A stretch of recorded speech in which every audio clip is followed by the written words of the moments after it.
ఎందుకు మంచి వాళ్ళకు కూడా కొన్నిసార్లు బాధలు కష్టాలు వస్తూ ఉంటాయి. కొంతమంది తప్పులు చేస్తూ కూడా చాలా సుఖంగా హాయిగా జీవించేస్తూ ఉంటారు. అది ఎలా సాధ్యం? మన జీవితంలో జరిగే ప్రతి క్రియ యాదృచ్ఛికమా లేక కర్మ యొక్క ఫలితమా? వీటన్నిటికీ సరైనటువంటి సమాధానం మనకు శాస్త్రం ద్వారా తెలుస్తోంది. అదేంటో ఇప్పుడు మనం చూద్దాం. కర్మ చైవ హి సర్వేషాం కారణానాం ప్రయోజనం శ్రేయః పాపీయసాం చైవ ఫలం భవతి కర్మణాం. ప్రతి కారణం వెనుక నడిపించే శక్తి ఒకటి ఉంటుంది, అదే కర్మ.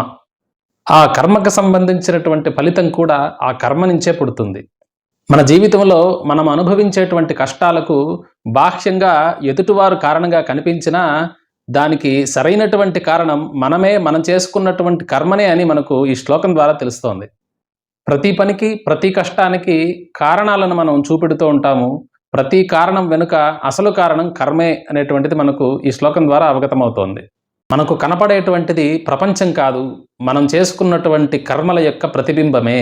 కాబట్టి మనం చేస్తున్న ప్రతి కర్మ ఇది నేను చేస్తున్నటువంటి కర్మ, ఈ కర్మ యొక్క ఫలము ప్రతిఫలము తప్పకుండా నేనే అనుభవించి తీరాలి అన్నటువంటి స్ఫురణ మనకు ప్రతి పనిలో గుర్తుకు రావాలి. అప్పుడే ధర్మంగా జీవించగలుగుతాం. మనం అనుభవిస్తున్నటువంటి కష్టాలకు మనం చేసినటువంటి కర్మలే కారణాలు. కాబట్టి ఎవరిని నిందించాల్సినటువంటి అవసరం లేదు. అయితే భవిష్యత్తులో మనకు కష్టాలు ఇబ్బందులు రాకుండా ఉండాలంటే ప్రస్తుతం ధర్మబద్ధంగా జీవించడమే ఉత్తమం. స్వస్తి.